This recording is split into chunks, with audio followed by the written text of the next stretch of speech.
Olá, meu querido, minha querida, é um prazer muito grande estar com você mais uma vez através do Frente a Frente. E nessa oportunidade não é diferente dos demais programas, nós temos uma palavra de Deus ao seu coração, temos uma entrevista maravilhosa. Fique ligado que o Frente a Frente está no ar. Você e sua família têm um encontro marcado com Deus. Todas as terças, quintas e domingos às 18h30. No domingo às 9 horas da manhã, Escola Bíblica Dominical.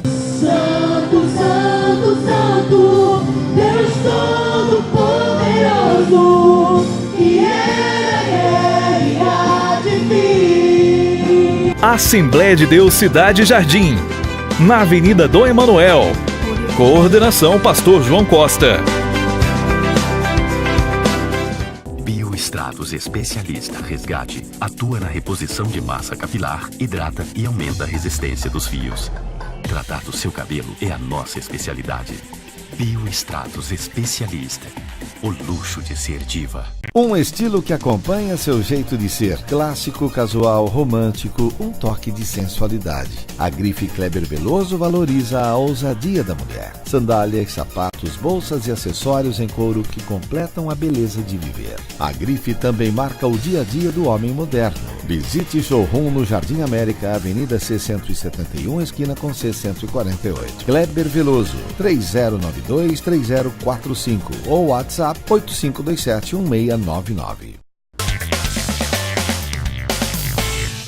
Queridos, voltando aqui no Frente a Frente, estou recebendo em nossa bancada aqui a pastora, psicóloga, empresária Sara Mendes. É um prazer, pastora, estar conosco aqui nesse programa. Prazer é meu, pastor Davidson, todos os telespectadores do Frente a Frente. É uma honra poder estar aqui participando, somando, enfim, falando um pouco mais das coisas do Senhor. Amém. Pastora, primeiro eu queria, nós queremos saber, os espectadores desse programa, a irmã é natural de Goiânia mesmo? Nasci em Goiânia, sou a primogênita dos meus pais. Tive o privilégio de nascer num lar cristão. Quando eu nasci, os meus pais já eram convertidos ao cristianismo. E nasci na Igreja Presbiteriana do Brasil. Que bênção, hein? Uma igreja reformada. E por lá ficamos durante 25 anos. 25 anos. Então, hoje servimos como pastores Foi até bom a irmã de Deus. tocar nessa questão da presbiteriana, que eu fui criado num lar cristão também. Minha família tem quase 60 anos no Ministério Madureira, Assembleia de Deus. E eu lembro de uma época que nós criticávamos muito as igrejas de outras denominações. Achava que só nós éramos salvos. E a presbiteriana fazia mesmo, você acredita? E hoje nós estamos vendo o quê? Nós estamos vendo um Hernando Dias Lopes pregando as nossas igrejas. Pregando e dando lição nos nossos obreiros, nossos pastores, ensinando a nós voltarmos. Eu ouvi o pastor, através de obreiros que ele esteve em Campinas, falando que a Igreja Assembleia de Deus precisa voltar às origens. Foi até bom você tocar nesse assunto, que achei bacana. Então, na realidade, os presbiterianos, eles estudam muito a palavra, né? Eles dedicam mesmo, os obreiros, né? Muito. Desde das classes bem pequenas. Os nossos bebês, as classes da escola dominical dos bebês, bebê mesmo, a criança com 6 meses de idade, a gente utiliza um material com elas, na época nós utilizávamos, né? E elas eram colocadas em cima de um tapete com um globo terrestre. E ao fundo, colocado num som, elas escutavam o som durante todo o tempo. E Deus criou o mundo, e Deus criou o mundo. E essa voz ia se repetindo, e as crianças vão sendo doutrinadas na palavra. Quando Simpson trouxe o presbiterianismo para o Brasil, foi o homem que trouxe o presbiterianismo para o Brasil, a ideia era exatamente esse resgate da reforma luterana, né? De trazer o sola escritura, sola fide, sola graça, e assim sucessivamente. A Igreja Presbiteriana tem, ao longo do tempo, se arraigado nesse esforço pela palavra. Mas é tão lindo também ver como Deus usa o nosso pentecostalismo. Para nós clarearmos para o nosso espectador, hoje a irmã é membro da Igreja Assembleia de Deus de Campinas. Campinas, pastor Oí José Bispo Oí José do Carmo. Bispo, né? Aliás, eu quero fazer uma homenagem ao nosso bispo, agora foi ordenado a bispo, né? Isso. E até nós acostumarmos, nós temos que fazer a liçãozinha de casa, bispo, né? Para não Bispa esquecermos. Neuza, Bispa Neuza, exatamente. Na verdade, já tem 8 anos que nós estamos na Assembleia de Deus. Certo. Meu esposo, eu, os meus pais. E hoje não importa, né, mas não importa a denominação, Nós somos do reino. Não importa a Nós instituição, somos do reino. importa se atrás do Calvário estás, né? Amém. E, pastora, eu gostaria de saber o seguinte, o que é que as nossas igrejas, nós atribuímos tudo ao diabo? Sim. Antigamente, tudo era o demônio, tudo que dava errado era o demônio. A pessoa não parava para observar se ela praticou um erro, escolha errada, essa coisa toda. Então, hoje nós temos nas nossas igrejas, no nosso povo cristão, muitas pessoas sofrendo que são problemas oriundos biológico mesmo, né? Da mente, não é isso? Explica para nós aí, o que passa hoje no meio nosso? O que Nós tá vemos a era da psicossomatização, quando a mente dá ordens para o nosso organismo. Nós somos um todo, nós somos seres holísticos, né? E nós funcionamos assim. E nessa época... O que é ser holístico? Só para ser holístico é ser um todo, integrado. Nós somos corpo, alma e espírito. Não tem como eu ser algo aqui e a minha saúde refletir outra coisa. Nós somos inteiros. Não tem como a gente disseminar o ser humano e tratar só razão, só mente, só emoções, só físico. E a psicossomatização está aí para mostrar isso. Cada vez mais nós temos percebido que o nosso corpo é inteligente. Ou seja, ele vai reagir à carga emocional que você coloca sobre ele. Então, quando a gente trabalha, por exemplo, com obesidade, é muito comum a gente escutar as pessoas obesas dizendo algo do tipo, mas eu só como uma refeição por dia. E aí a gente fala, exatamente por isso você engorda, porque a mensagem que você passa pro seu corpo é, e tem você uns que ficou muito tempo sem comer. Tem uns só como um assim, né? Começa às 6 da manhã, e fica comendo só como uma vez ao dia, mas começa às 6 e termina às 22. E o corpo entende, olha, eu vou reter tudo que eu posso, porque vai que esse indivíduo fica um tempo assim, sem comer. E assim tem sido Sabe o que eu os tenho observado? físicos. Eu falo por mim mesmo, assim, que eu tenho que me controlar, é que às vezes quando a gente para de fazer exercício físico, você começa a ter problemas assim, de ordem tipo depressiva. Sim. Parece que tem aí você começa a entender que é algo espiritual, parece que tem uma força assim, e não é o corpo clamando, não é isso? Clamando, porque o exercício físico, e assim como todas as outras coisas, uma boa alimentação, tudo isso dá ordem aos nossos hormônios ligados ao prazer. Então, quando eu relaxo, coloco pra fora, quando faço exercício, corro numa esteira, faço musculação, e eu transpiro ali, eu mando uma mensagem de satisfação e de prazer pro meu corpo. Então, quando eu me abstenho disso, eu começo a ficar mais nervoso. Afeta o sono de forma direta. Né? Nós vivemos o tempo do império dos calmantes, do sono artificial. Quantas pessoas dentro das nossas igrejas não dormem mais, né? E você falou uma coisa tão interessante, pastor. Tem gente da minha família que está tomando psicotrópico. Sim. E é cristão, é salvo, é tudo. Mas eu acho que deu lugar para isso. Inclusive, eu estava falando para essa pessoa essa semana, você precisa de transpirar, você precisa de suar a camisa, igual aqueles camaradas da roça que trabalham na roça, né? O carpir mesmo, roçar, só que chegar de noite, meu amigo, não tem jeito de você não dormir. Não tem jeito. E pastor, você começou falando uma coisa interessante, porque às vezes a gente espiritualiza tudo, né? É o diabo, E quando a gente olha, por exemplo, para a história de Ana, o texto de Samuel começa dizendo que o Senhor tinha cerrado a madre de Ana. Se Ana vivesse os nossos tempos, às vezes muitas pessoas podiam dizer, é fruto de pecado, foi o diabo, foi algo que ela fez. Mas o texto deixa claro, Deus cerra a madre de Ana para que a glória dele, então, depois se manifeste com o milagre da aliás, se fecundação. analisar por outro ponto, essa questão dela não ter filhos, fosse hoje com o padrão que a moda e a beleza exige, talvez a pessoa não queria nem ter filho, mas fala, já vou aproveitar porque eu não quero ter filho, que eu vou atrapalhar, minha barriguinha não vai ser a mesma. Quantas mulheres hoje, né, pastor, não querem. E eu acredito muito que isso é fruto desse processo mental. É por isso que o resgate de Romanos 12:2, ele é o prudente para mim e para você que está nos assistindo, né? Não se conforme com esse século, mas transforme pela renovação da mente, porque só assim eu alcanço a vontade boa, perfeita e agradável de Deus. Porque o Deus desse século, né, é vaidade, tantas outras coisas. É isso que nós temos que tentar colocar. Eu falo até por mim mesmo, mas eu estou tentando transmitir isso para a igreja, para o o rebanho que Deus deu ao ministério, né, de Campinas, ao pastor Bispo Oídes, ao pastor meu local, que é o pastor João Ferreira Costa, tentando inserir na mente das pessoas que nem tudo é o diabo. Não. Que as pessoas estão equivocadas, que nem tudo é o diabo. Quer dizer, Na verdade, eu acredito que a nossa geração, o diabo tem trabalhado um pouco menos. Nós temos feito muito, né? A nossa carne, as nossas escolhas, as nossas vãs filosofias, essa ideia de que eu posso, eu consigo, e a gente já começa a falar isso para criança. E aí a criança vai gerando essa mente já de uma cobrança, como se ela fosse autossuficiente, e nós não somos, Deus.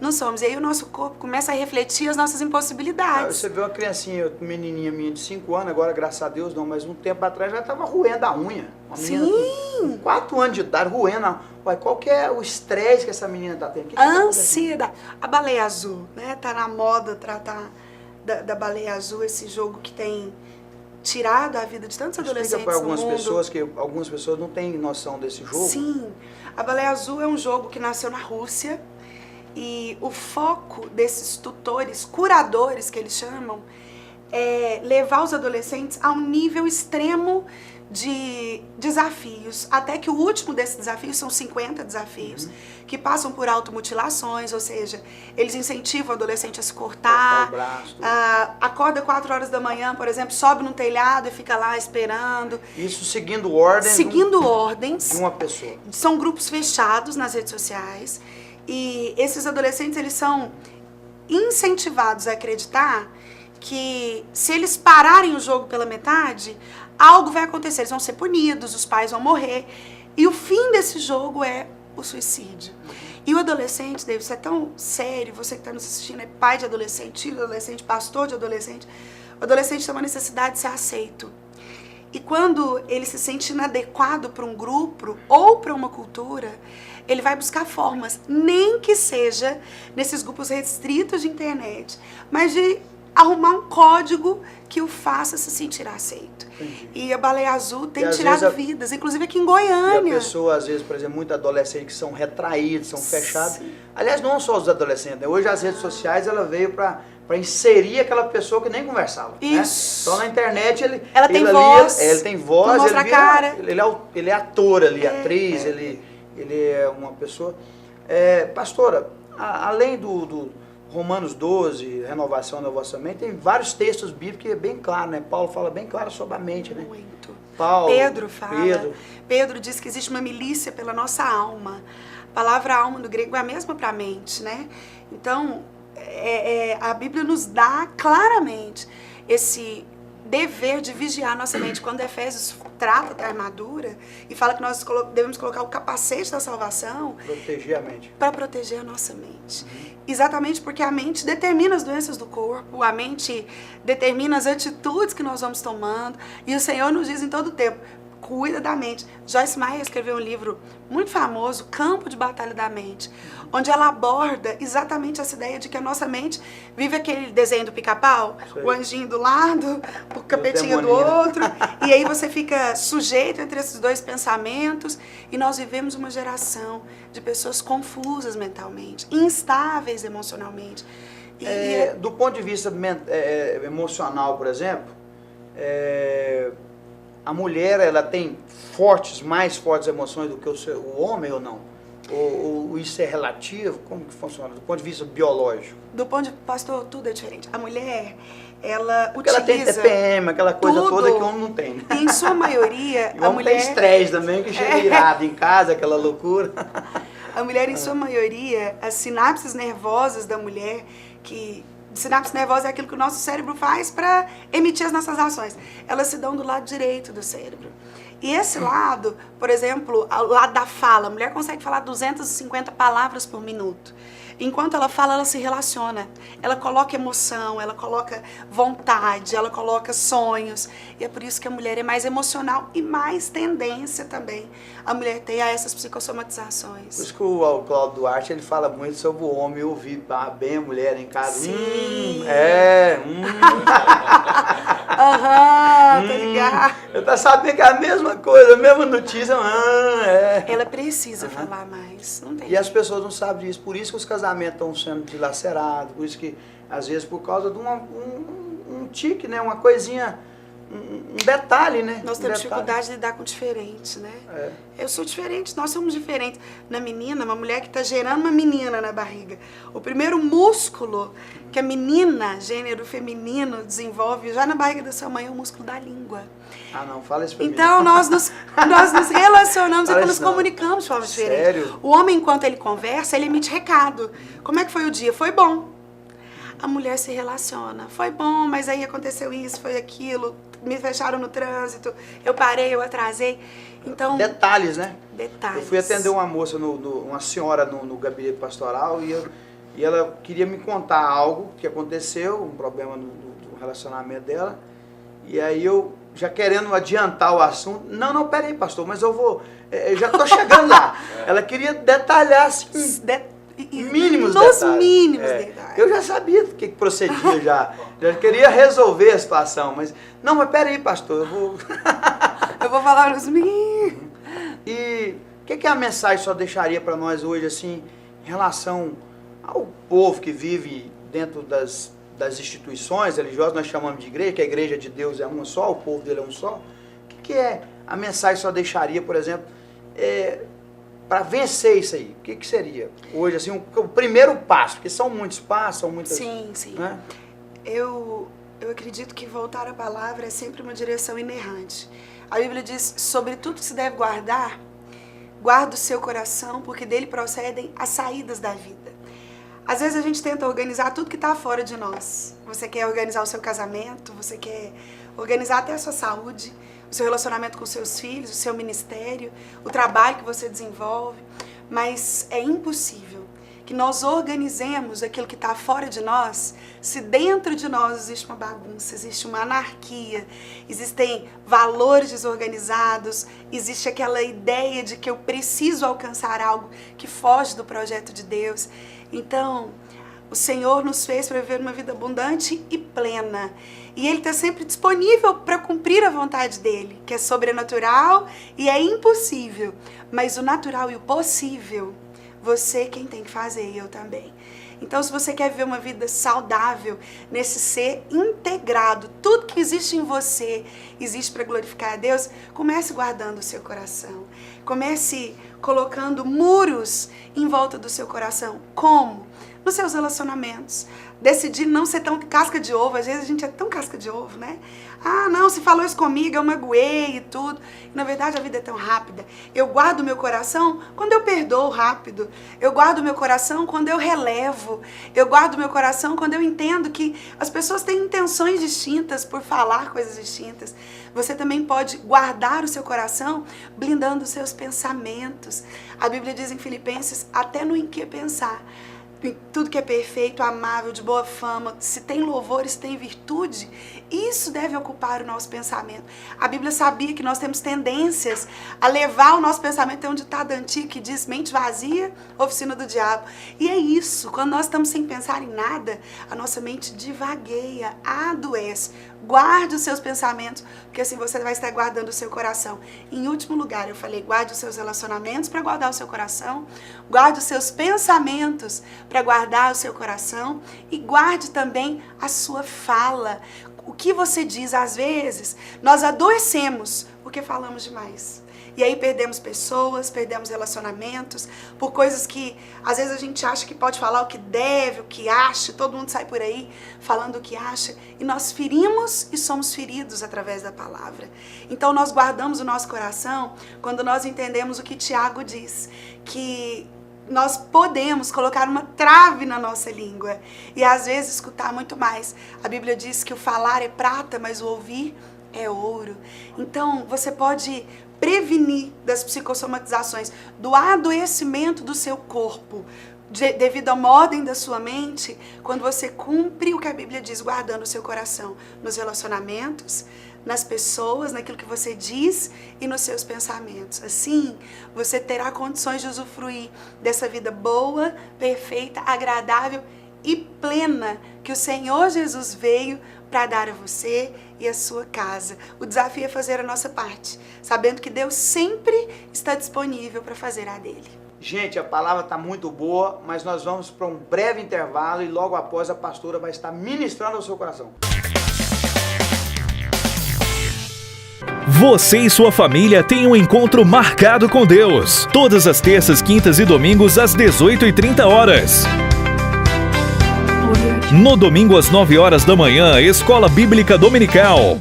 Santo, Santo, Santo, Deus Todo-Poderoso, que era e há de vir. Assembleia de Deus Cidade Jardim, na Avenida Dom Emanuel.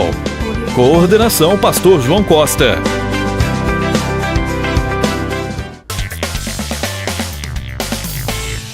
Olá pessoal do Frente a Frente, eu volto agora com uma palavra de Deus ao seu coração. E eu quero começar te fazendo uma pergunta. Você já enfrentou gigantes? Situações que você olha e diz, é muito maior do que eu.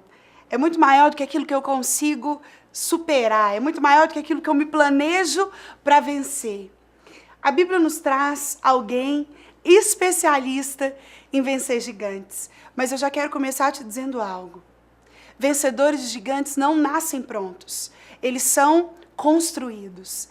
A Bíblia traz em 1 Samuel 17 a história de Davi.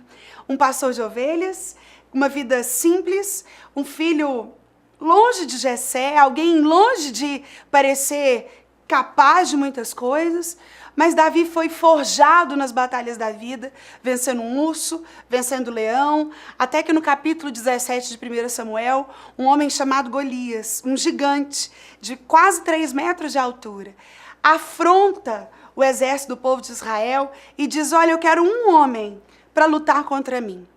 Saul teve medo, as coisas ficaram apavoradas no reino, mas Deus tinha algo com a vida de Davi. Davi era alguém que nasceu e foi forjado para ser um grande vencedor de gigantes. E eu quero ver com você como isso foi capaz. Primeira coisa que eu aprendo com Davi é que se você quer vencer os seus gigantes, independente se ele é de relacionamento, se ele é de ordem financeira, se é na saúde, se é no ministério, se é na vida profissional, tape os ouvidos ao pessimismo do povo. Você conhece pessoas pessimistas? Gente que acha que tudo vai piorar. Gente que vive a lei de Murphy. Murphy diz que se algo vai dar errado, pode ter certeza que dá errado. Você conhece pessoas assim, desanimadas? Saul, quando foi afrontado por Golias, ele ficou desanimado. Palavras pessimistas nos paralisam. Comentários pessimistas, longe da esperança que o Senhor nos dá, faz com que o medo seja gerado no nosso coração. E o medo para você e eu. Ei, quer ser um vencedor de gigantes?